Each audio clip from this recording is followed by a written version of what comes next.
Hello बच्चों, कैसे हैं आप सब। हमने कल अपना सेशन जो कंप्लीट किया था बच्चों, वहाँ पर हमने ये पता कर लिया था how to find the standard electrode potential और we can say standard reduction potential. Actual में आईयूपीएसी ने क्या कहा है, स्टैंडर्ड रिडक्शन पोटेंशियल को ही आईयूपीएसी ने मान लिया है कि वो स्टैंडर्ड इलेक्ट्रोड पोटेंशियल है। तो हमने कल इसके बारे में बच्चों पढ़ लिया था। अब आज जो आपका सेशन होगा उसमें हमें देखना है कि हम जो स्टैंडर्ड इलेक्ट्रोड पोटेंशियल निकालते हैं, जैसे स्टैंडर्ड इलेक्ट्रोड पोटेंशियल हमने निकाला जिंक का, तो हम Zn2+ और Zn। जब भी बच्चों रिडक्शन पोटेंशियल होगा तो पहले ये आयन लिखा होगा, तब उसके बाद उसका मेटेलिक फॉर्म होगा। It is found to be -0.76 volt.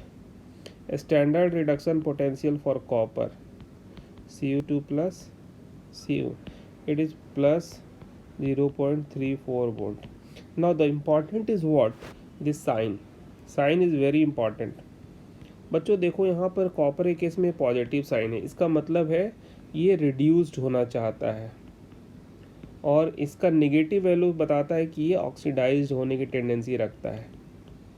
Is it clear? तो जब आप इलेक्ट्रोकेमिकल सेल, जो हमारा डेनियल सेल है, उसमें आपको पता है कि जो जिंक है ये ऑक्सीडेशन हाफ सेल होता है। ऑक्सीडेशन हाफ सेल का मतलब है लेफ्ट साइड में होता है, और ये हमारा कॉपर का इलेक्ट्रोड क्या होता है, रिडक्शन हाफ सेल होता है। तो हमारा अगर स्टैंडर्ड पोटेंशियल मालूम हो, इलेक्ट्रोड पोटेंशियल, तो स्टैंडर्ड पोटेंशियल ऑफ सेल आप कैसे निकालोगे? आपने पढ़ा है ई राइट माइनस ई लेफ्ट। स्टैंडर्ड है तो नॉट लगा लीजिए। राइट की वैल्यू कितनी हो गई? 0.34 माइनस, अब इसकी वैल्यू कितनी है? -0.76 वोल्ट। 0.3 वोल्ट प्लस 0.76 ऐड कर लो, 1.1 वोल्ट आ जाएगा। This will be your standard potential of cell. आ गई बात समझ में? तो बच्चों ये जो वैल्यूज़ आपको दी जाती है, एक्चुअल में वो वैल्यू क्या दी जाती है? आपको वैल्यू दी जाती है रिडक्शन पोटेंशियल की। तो ये आईयूपीएसी ने कॉमनली मान लिया है। और जो रिडक्शन पोटेंशियल है, स्टैंडर्ड रिडक्शन पोटेंशियल जो होता है, वो हाइड्रोजन इलेक्ट्रोड के लिए हमने क्या मान के रखा है? 0 वोल्ट। उसके कंपेरिजन करके हम दूसरे का निकाल लेते हैं। तो सबको बात समझ में यहाँ तक आ गई थी। तो ये तो स्टैंडर्ड कंडीशन हो गया। तो my dear student, standard condition का मतलब क्या होता है? Standard condition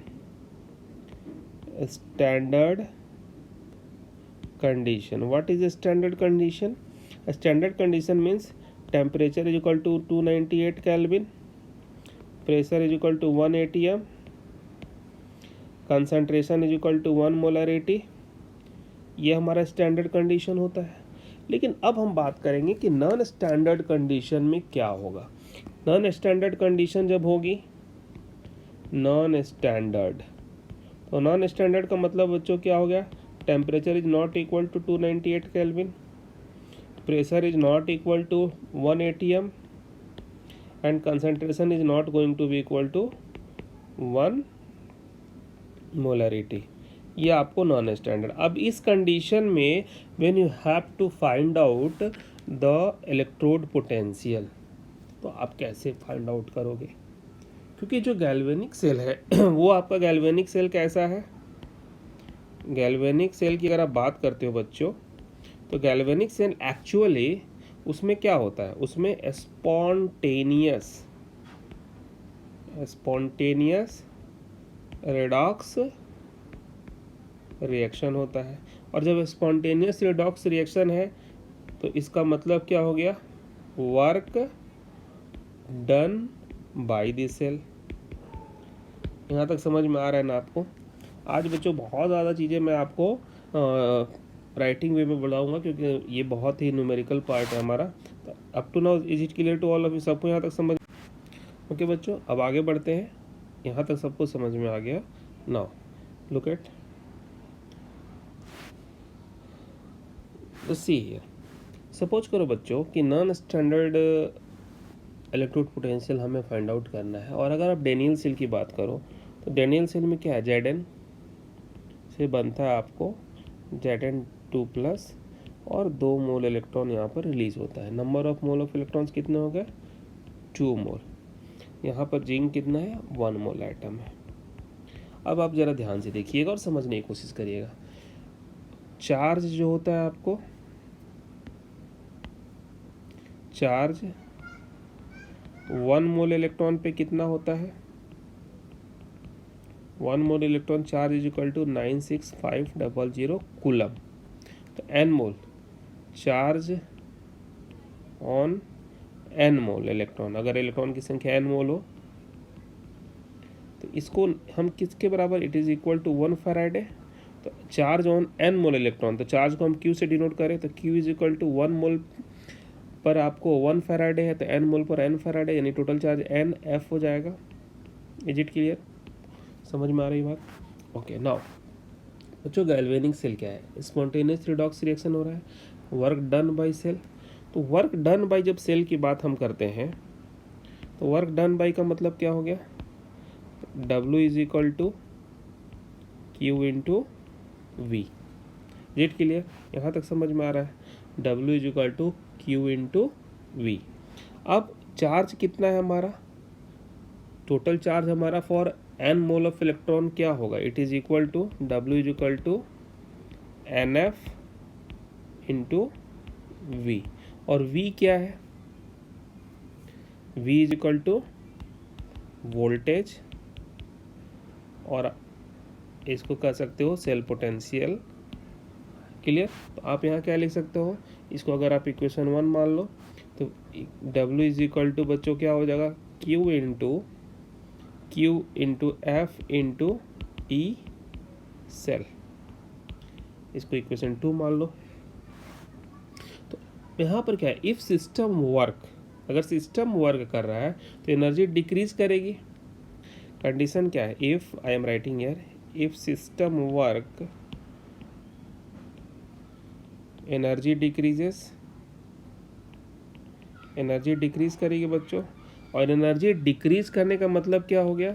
delta G gives free energy should be less than 0। इसका मतलब हो गया कि जो वर्क डन है it should be negative, equal to negative free energy. Third मान लो। अब इक्वेशन 2 और 3 से आप देखो,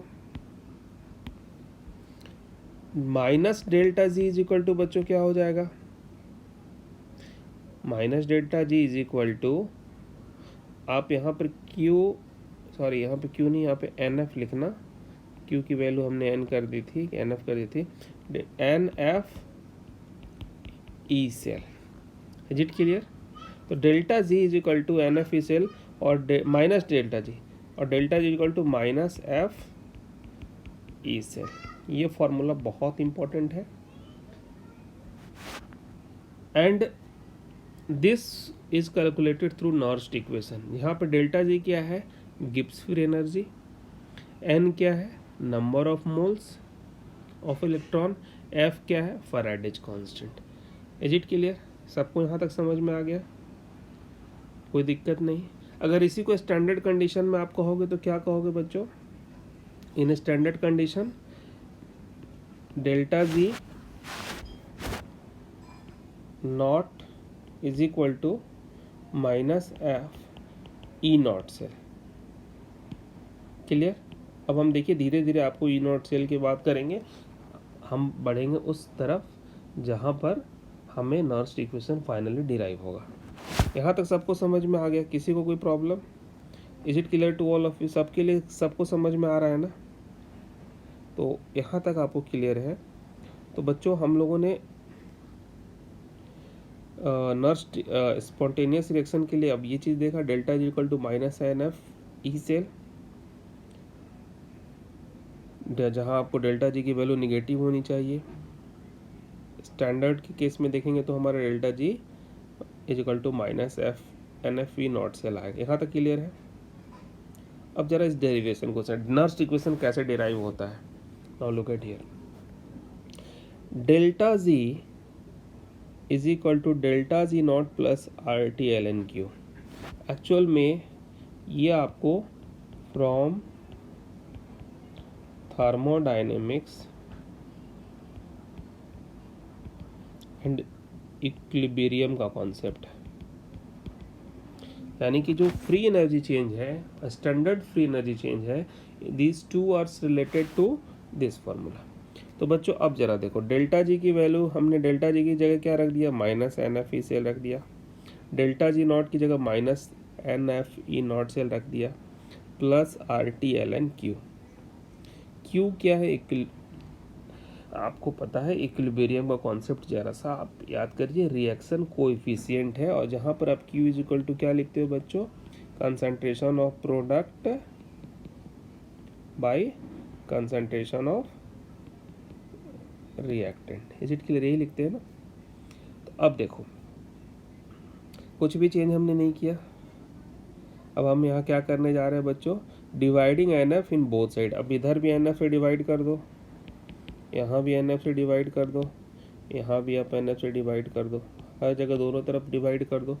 तो बच्चों यहाँ एन एफ और एन एफ ये कैंसिल हो जाएगा, ई सेल बच जाएगा, ये कट जाएगा, यहाँ एन एफ और एन एफ कैंसिल हो जाएगा, और यहाँ पर आपको E cell E not cell is equal to R T by N F L N Q. सबको समझ में यहाँ तक आ रहा है, क्लियर है ना। हमने क्या किया, डिवाइड कर दिया एन एफ से दोनों तरफ। Is it clear, okay. अब बच्चों देखो आगे क्या चीज़ हो रहा है, आर टी एन एफ। अब यहाँ पर वैल्यू आपको रखनी है, क्या वैल्यू रखनी है, आर की वैल्यू 8.314 रखनी है, टेम्परेचर की वैल्यू 298 केल्विन रखनी है, फैराडेज कांस्टेंट रखना है।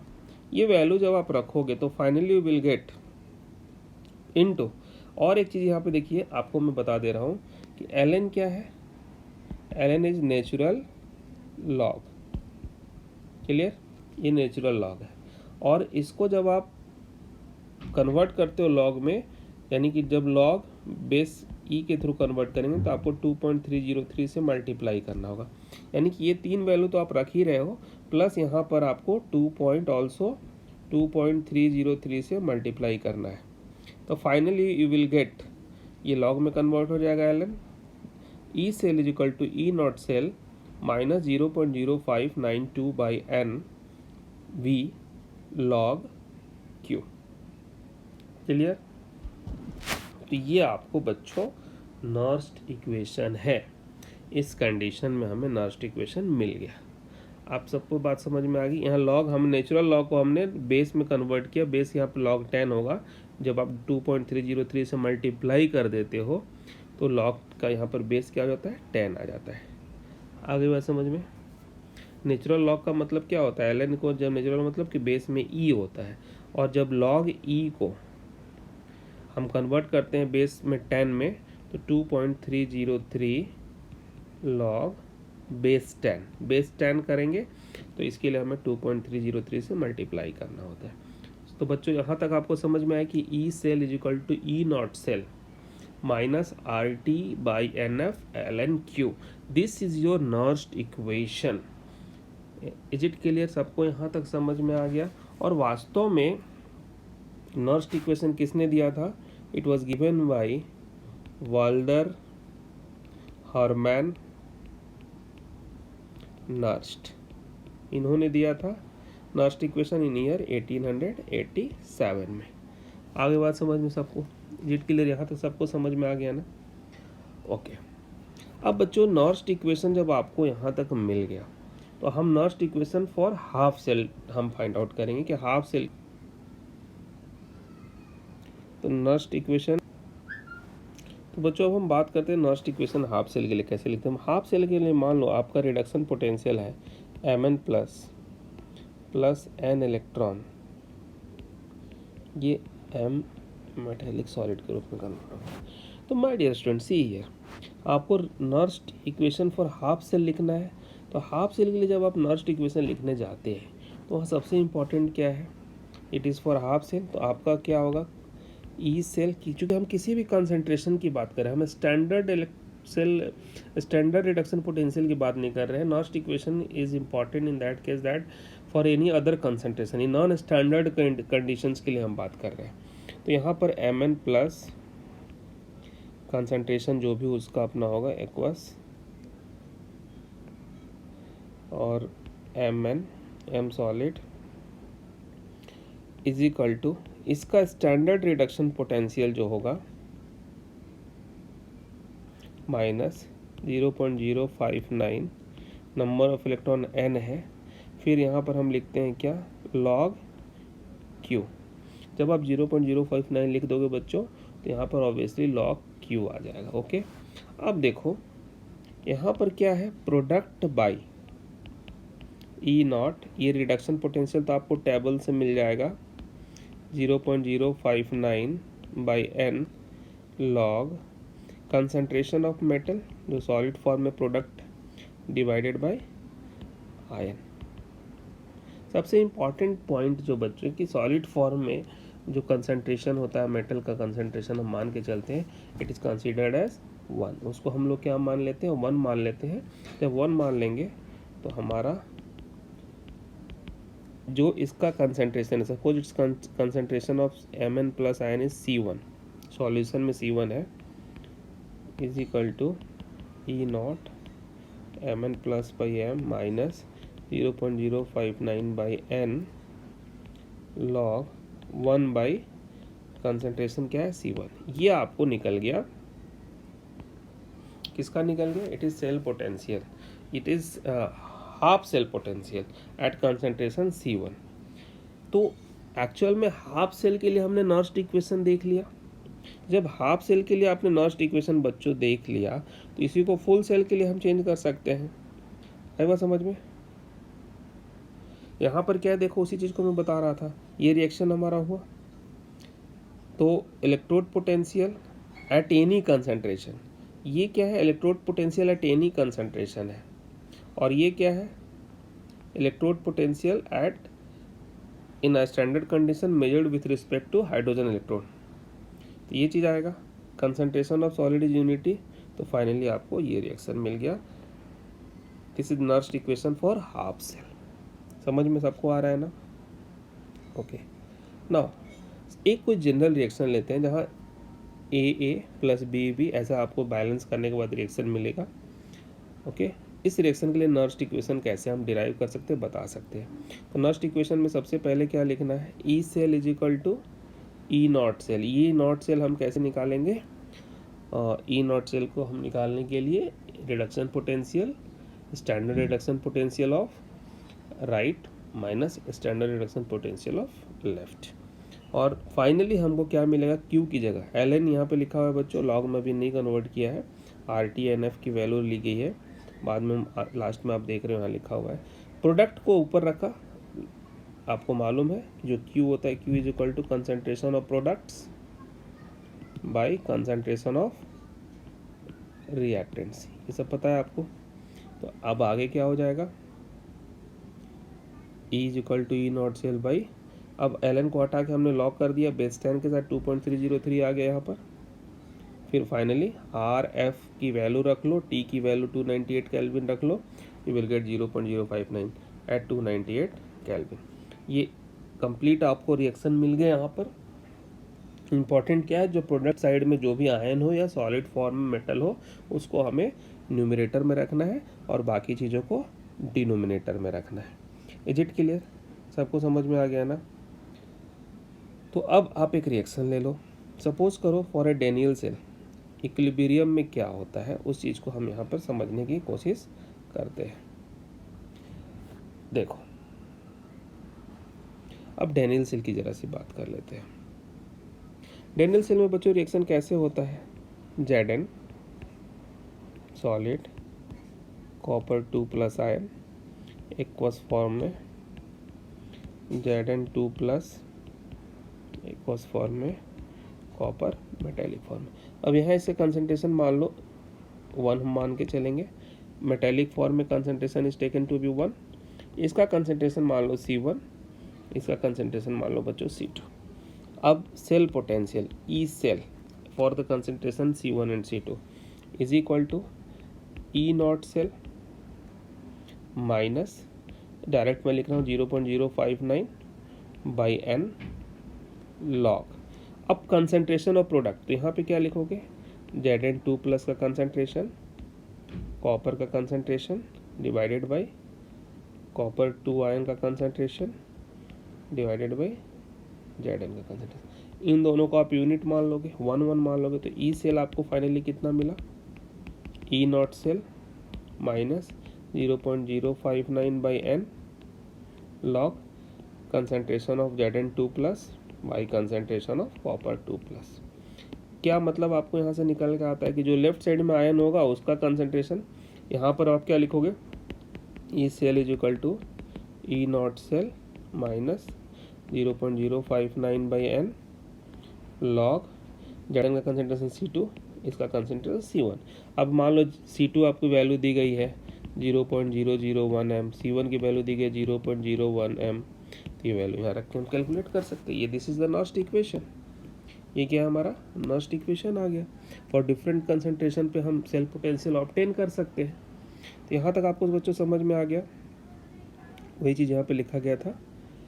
तो पहले अगर इसको हम देखना चाहें कैसी ये रिएक्शन है, तो फर्क कैथोड मान लो, कैथोड क्या है हमारा राइट साइड है, तो उसके हाफ सेल के लिए सेल पोटेंशियल ऐसे निकलेगा, कॉपर 2 प्लस आयन से कॉपर RT/2F। चूँकि यहाँ पे नंबर ऑफ इलेक्ट्रॉन कितने एक्सचेंज हो रहे हैं 2, यहाँ Ln ये भी लिखा हुआ है, एज पर NCERT बुक हमने इसको ले लिया है ताकि आपको समझ में आए। जिंक एनोड के लिए भी देखो रिडक्शन पोटेंशियल है, सेम एज इट इज लिखा गया। अब क्या है बच्चों, देखो ये दोनों स्टैंडर्ड कंडीशन में ये दोनों सेल पोटेंशियल है, हाफ सेल पोटेंशियल है, डिफरेंट कंसंट्रेशन। तो आप क्या करो, यहाँ पर ई सेल के लिए क्या करेंगे, इसको इक्वेशन 1 मान लो, इसको इक्वेशन 2 मान लो, इसको 1 मान लो, इसको 2 मान लो। तो सेल पोटेंशियल, चूँकि ये हमारा क्या है कैथोड का है, ये हमारा राइट है और ये लेफ्ट है, तो राइट माइनस लेफ्ट, ये राइट हो गया, ER माइनस EL। तो हमने इक्वेशन 1 से यानी इसकी वैल्यू को इसमें से माइनस कर दिया। तो देखिए पहला क्या हुआ, ये पूरा जो इक्वेशन 1 है उसकी पूरी क्वांटिटी यहाँ आ गई, माइनस इक्वेशन 2 की पूरी क्वांटिटी आ गई। क्लियर है? अब ज़रा ध्यान से देखो, अब क्या होगा, लुक एट हियर, इसमें क्या कॉमन आ सकता है, आपको उस चीज़ को ध्यान से देखना है। देखिए ये पार्ट और ये पार्ट, ये स्टैंडर्ड कंडीशन उसको साथ में लिख लिया, माइनस RT/2F, ये पार्ट यहाँ लिख दिया, और ये पार्ट आपको Ln माइनस के साथ ले लिया, RT/2F Ln, ये यहाँ आ गया, ठीक है ना। अब आगे देखो, ये रिडक्शन पोटेंशियल स्टैंडर्ड कंडीशन का हो गया, minus RT/2F Ln Zn2 plus by Cu2 plus. ये कैसे होता है बच्चों, लॉग में आपने पढ़ा होगा, log m minus log n is equal to होता है log m/n। Is it clear? यहाँ तक समझ में सबको आ रहा है ना, एनी प्रॉब्लम? देखो यहाँ पे क्या हो गया बच्चों, आपको कोई दिक्कत है तो आप हमें बताएंगे, ठीक है ना। तो अब यहाँ पे देखो Zn ऊपर आ गया, Cu2 प्लस नीचे आ गया। फाइनली जब वैल्यू आप पुट कर देंगे R का, T का और F का, तो आप क्या देखोगे, ये आपको मिल जाएगा ई सेल। तो ये आपका बच्चों नॉस्ट इक्वेशन है जो कि आपको अभी हमने बताया, एंड आई होप आपको समझ में आया होगा। यहाँ तक सबको समझ में क्लियरली आ गया है? किसी को अगर प्रॉब्लम है तो आप पूछ सकते हो, इसमें कोई दिक्कत वाली बात नहीं है। और मेरा एक वीडियो अभी इसके न्यूमेरिकल से रिलेटेड आएगा, हम न्यूमेरिकल पे विशेष रूप से इस पर डिस्कस करेंगे, क्योंकि न्यूमेरिकल पार्ट है और यहाँ से न्यूमेरिकल चूँकि पूछा ही जाता है एग्ज़ाम में, तो इसको हमें समझना होगा और बिल्कुल अच्छे से पढ़ना है। तो फाइनली बच्चों मैं नॉस्ट इक्वेशन आपको लिख देता हूँ, एक बार फिर से यहाँ लिखता हूँ, आप लोग ध्यान से देखिएगा। फॉर हाफ सेल, अगर आपके सिर्फ हाफ सेल हो, उसका सेल पोटेंशियल निकालना हो कि डिफरेंट कंसंट्रेशन पर, तो आप कैसे निकालोगे, E Mn plus M E not Mn plus M minus 0.059 by N log, चूँकि Mn से M बनता है तो M राइट साइड में होगा, तो यहाँ पे 1 बाई, यहाँ पे कंसंट्रेशन हो जाएगा बच्चों Mn प्लस, यानी कि ये नीचे में चला जाएगा। आई बात समझ में ना? ये हाफ सेल के लिए। और फॉर कंप्लीट सेल, अगर कंप्लीट सेल की बात करो आप, जो आपका जहाँ दोनों सेल हो, तो ई सेल, ध्यान से देखना, ई नॉट सेल हो जाता है माइनस 0.059 बाई N लॉग। अब यहाँ पर चूँकि 2 आयन्स होंगे, 2 आयन्स होते हैं बच्चों, तो जो प्रोडक्ट में आयन होता है, जो राइट साइड में आयन होता है, उस आयन को हम ऊपर लिखते हैं, और जो रिएक्टेंट में आयनिक फॉर्म होता है उसको हम लोग नीचे लिखते हैं। मैं एक एग्जांपल के तौर पे आपको यहाँ ले लेता हूँ, A plus B N plus A N plus B. तो यहाँ पर बच्चों क्या है, प्रोडक्ट में ए एन प्लस है, तो इसका जो कंसंट्रेशन होगा, कंसंट्रेशन ऑफ प्रोडक्ट आयन, इसको हम जो ऑक्सीडाइज्ड हो चुका है, ऑक्सीडाइज्ड स्टेट में जो है वो उसको हम आयन को लिखते हैं। तो यहाँ पर अगर हम कहें तो A N plus divided by B N plus, इस रिएक्शन के रिस्पेक्ट में हमने लिख दिया। क्लियर? ये 2 चीज़ बच्चों बहुत इंपॉर्टेंट, हाफ सेल के लिए और कंप्लीट सेल के लिए सेल पोटेंशियल कैसे आता है। अब सबको समझ में आ गया ना? अब हम जरा सा एक क्वेश्चन आपको हम इसको कंसिडर करके समझाते हैं और आप इसको समझने की कोशिश करिए। इसको नोट कर लेना है आपको, सर हर बच्चा इसको नोट कर ले, वीडियो पॉज कर ले, जहाँ जरूरत हो नोट कर लीजिए। ओके, तो अब आपको मैं एक न्यूमेरिकल समझाता हूँ बच्चों। नाउ सी, क्वेश्चन आपको क्या है कि E not Cu2 plus Cu is equal to 0.34 volt. अगर प्लस माइनस नहीं तो उसको प्लस मान लेना। टेम्परेचर दिया है 298 केल्विन और Cu2 प्लस आयन का कंसंट्रेशन मान लो दिया है 0.01 है, ठीक है। और आपको बताना है E Cu2 plus Cu is equal to what, किस कंसंट्रेशन पे बताना है, इस कंसंट्रेशन पे। नर्स इक्वेशन बच्चों इंपॉर्टेंट किस लिए है? It is important for non standard condition when the concentration is not 1 molar. Okay, तो आप क्या करोगे, सिंपल हाफ सेल का लिखो reaction, E Cu2 plus Cu, E not Cu2 plus Cu। ये डाटा बच्चों आपको टेबल से मिलेगा, minus 0.05 n by N log. Now look at here, इसके लिए रिएक्शन कैसे लिखोगे आप? रिएक्शन इंपॉर्टेंट है, वो चीज़ आपको पता होनी चाहिए, तभी आपको Cu2 प्लस 2 इलेक्ट्रॉन लेगा, तभी तो कॉपर मेटेलिक फॉर्म में जाएगा। तो यहाँ प्रोडक्ट में Cu कॉपर आ जाएगा, रिएक्टेंट का Cu2 प्लस आयन आएगा। अब यहाँ से देखो, इसकी वैल्यू आपको गिवन है 0.34 माइनस 0.059। नंबर ऑफ इलेक्ट्रॉन्स कितने आ गए बच्चों? एन की वैल्यू हो गई 2 लॉग, इसकी वैल्यू कितनी होगी 1 बाई 0.01। सॉल्व करते हैं इसको, 0.34 माइनस इसको 2 से डिवाइड करना है तो करो, नहीं तो अभी कोई ज़रूरत नहीं है। Log it will be 1 by 10 to the power minus 2 equal to 0.34 0.059 log, ये 10 टू द पावर माइनस 2 पर जाके क्या हो जाएगा, 10 टू द पावर 2 हो जाएगा।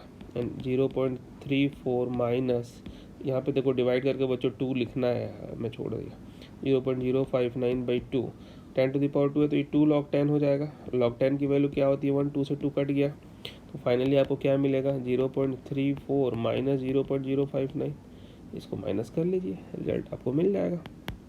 Jet clear? ये समझ में आपको आ गया? सबको समझ में आ गया ना? देखो बच्चों, बहुत आसान होता है, नर्स्ट इक्वेशन से घबराने की बिल्कुल कोई ज़रूरत नहीं है, हम बहुत आसानी से इसको सॉल्व कर सकते हैं। 3 स्टेप में न्यूमेरिकल सॉल्व हो जाते हैं। वो 3 स्टेप आपको कौन कौन से यूज़ करने होते हैं वो आपको समझने की ज़रूरत होती है।